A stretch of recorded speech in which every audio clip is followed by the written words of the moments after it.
Salut à tous et bienvenue sur Valepel Lorcana FR, comment ça va fou? Ça va très bien et toi? Ça va très très bien. Aujourd'hui, vidéo très courte, on va vous présenter, enfin on a eu des nouvelles, plus tôt que prévu d'ailleurs, c'était censé apparaître un petit peu plus tard, les informations sur le compétitif, mais on a eu des nouvelles sur ce que va être le format officiel compétitif, puisque évidemment le format non officiel, les organisateurs de tournois, ils font un petit peu comme ils peuvent, comme ils veulent, comme il y en a déjà actuellement un peu partout, et ça fait plaisir d'avoir des nouvelles avant la 3e extension de la part de Lorcana, puisque du coup on sait un petit peu mieux ce qui va se passer, notamment sur le circuit nord-américain évidemment, hein, c'est toujours là où ça bouge en premier, mais quand même au circuit européen. Et ça fait plaisir, on n'est pas laissé pour compte. Avant Ouais. d'en parler un peu plus, le pouce bleu anticipation de confiance, ça fait plaisir, si vous ne l'avez pas mis, mettez-le, si vous l'avez déjà mis, touchez pas. Vous êtes impeccable. Si vous n'êtes pas abonné à la chaîne, abonnez-vous parce que ça fait plaisir. Et si vous voulez nous soutenir, vous avez nos partenaires, nos sponsors, Playing by Magic Bazaar avec le code VLPL 2024 sur la boutique. Ça vous donne 50% de points de fidélité supplémentaires et ça nous soutient. Ou le lien Ultimate Guard, lien d'affilié dans la description. Quand vous cliquez, vous êtes sur leur site et tous les achats que vous allez faire, que ce soit de la deckbox, du sleeve, du tapis, des bundles, tout ce que vous voulez, tout ça, ça nous soutient directement et vous pouvez l'utiliser sans aucune limite, ce lien-là. Merci à tous. Merci Val, qu'est-ce beaucoup. qui se passe dans l'espace? On a le petit graphique Alors, derrière qui récapitule un ouais. peu. Déjà, on va rappeler le pourquoi du comment. Lorcana s'est lancé sans compétitif, ce qui est quand même pas forcément Oui. commun. La plupart des TCG ont un circuit compétitif, c'est souvent même la locomotive de leur jeu. Mhm. C'est ce qui incite les gens à se déplacer en boutique, rencontrer des gens, se déplacer même dans différents pays pour pouvoir justement partager leur passion. Ouais. Tu commences souvent comme ça Début, d'ailleurs. Tu annonces d'abord un ouais, tournoi dès que ton jeu sort. c'est ça. Et là, pour le coup, Lorcana est arrivé un petit peu à revers de ce principe-là. Ils avaient notamment envie de mettre l'accent sur le côté familial, très casual, très débutant de leur jeu. C'est vrai que c'est l'univers Disney, c'est fait pour toucher un public très très large. Et tu peux vite avoir la sensation, quand tu te ramènes dans un tournoi et qu'il y a directement des lots à la clé, que ce soit des qualifications ou alors des cartes, comme on va le voir après, promotionnelles à la clé des tournois, tu peux avoir la sensation quand tu débutes le jeu de servir entre guillemets un petit peu euh, comment dire de chair à canon pour ceux qui viennent grinder, qui jouent déjà à d'autres TCG ou qui vont avoir un plus gros budget pour leur deck. Et donc l'idée pour Lorcana, enfin en tout cas pour Disney Ravensburger, c'était que pendant la première année de la sortie de leur jeu, il n'y allait pas avoir de compétitif.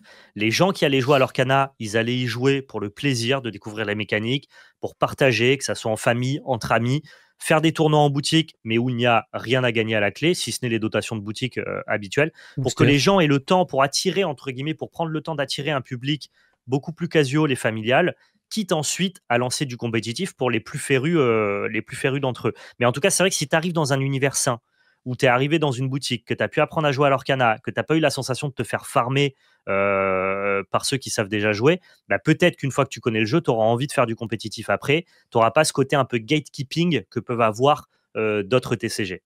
Donc nous, on attendait justement les annonces de compétitif, on savait que ça allait tomber, et on a du coup des news qui sont tombées il y a quelques jours. On a pris un graphique qui a été retweeté sur la chaîne Twitter Lorcana France TCG.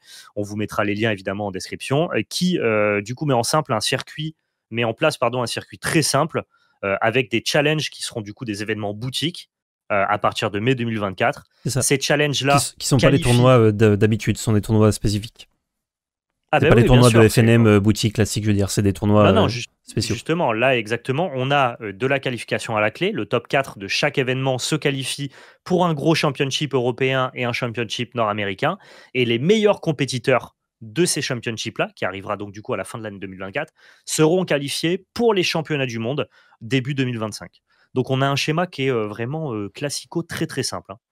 Classique. Ouais, on fait les tournois en boutique. Alors peut-être pas votre boutique, mais en tout cas une boutique qui est censée être pas trop loin de chez vous. Ça dépend les boutiques qui en organisent. Si vous êtes bon, vous êtes qualifié au gros championnat de votre de votre région, donc région nord-américaine ou européenne. Et si vous êtes bon ici, eh ben vous pouvez participer au championnat du monde. Sachant que la finalité, c'est pas forcément d'essayer de participer au championnat du monde, c'est surtout déjà de se qualifier pour participer au championnat européen. Oui, bien sûr. C'est le premier but, c'est le vrai objectif. Et après, bon, bah, si on est très fort, let's go, on tente les Worlds. Mais faut pas le voir comme un tournoi d'entre-deux, les championnats nord-américains, européens. Ce sera des vrais championnats normalement. C'est un aboutissement déjà. Voilà, c'est le but premier. Les Worlds, comme à plein d'autres jeux de cartes ou jeux en général, c'est un peu un rêve d'y aller, d'y participer, mais c'est plutôt quand on a overperformé sur une saison qu'on peut y aspirer, quoi. Très simple, c'est bien comme circuit, ça.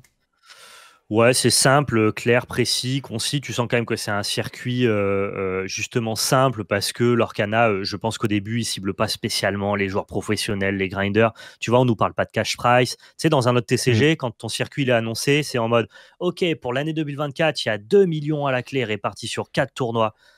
Là, on ne parle pas d'argent, on ne sait pas trop ce qu'il va y avoir à gagner sur ces European Championship ou North American Championship.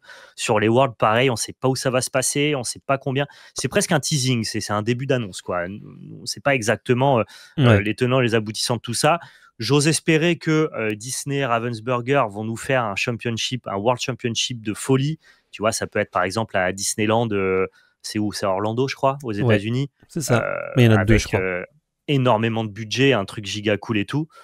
Ça, pour le coup, on sait pas. On sait pas non plus combien il y aura de places sur les championships européens et nord-américains. En tout Mm. cas, ça dépendra du nombre de boutiques qui jouent le jeu en local en Europe. Si les 4, le top 4 de chaque event se qualifie, à mon avis, ça risque d'être d'énormes tournois. Des tournois à Ouais, plus de 1000 joueurs sur les championships européens c'est et clair. nord-américains. Parce que je vois qu'il y Et a par Championship contre, avec un S, donc je sais pas si ce sera un seul Championship ou alors s'il y en aura plusieurs.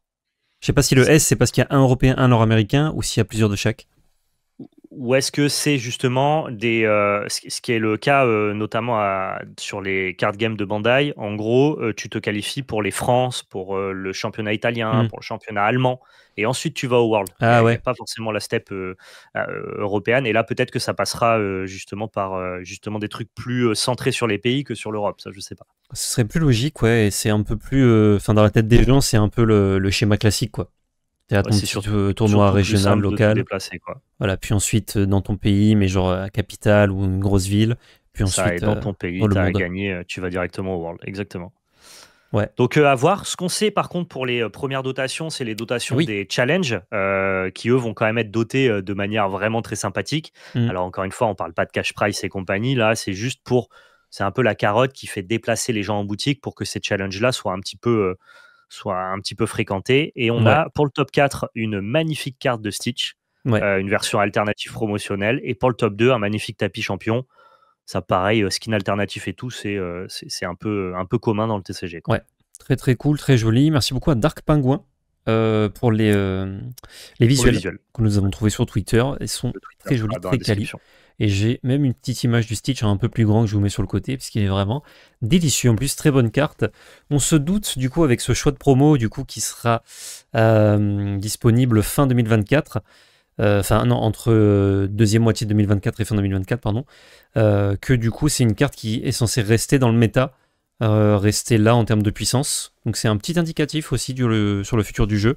Tu Là, on a penses? que. Ça peut être juste de la collection, hein. Stitch, c'est un Ça, perso qui est aimé. Ça peut être juste de la collection, c'est vrai, mais si Je- je- si t'as choisi cette carte-là, à mon avis, de toute façon, vu comme elle est puissante, mais- c'est dur de faire mieux. Ouais, c'est ça. Je pense qu'ils ont pris une carte puissante qui fonctionnait bien au chapitre 1 et chapitre 2, Mm. mais je serais assez étonné que la R&D, donc le game design des gars qui travaillent à l'Orcana, soit capable d'anticiper 2 métas d'avance avec le hive mind des gens. Non, mais en Ouais, termes de puissance, tu vois, s'ils savaient qu'ils avaient un Stitch identique mais plus fort, ils auraient pas choisi cette carte-là, je pense. probablement, mais je veux dire, je parierais pas sur le fait qu'elle soit jouée fin 2024, tu vois.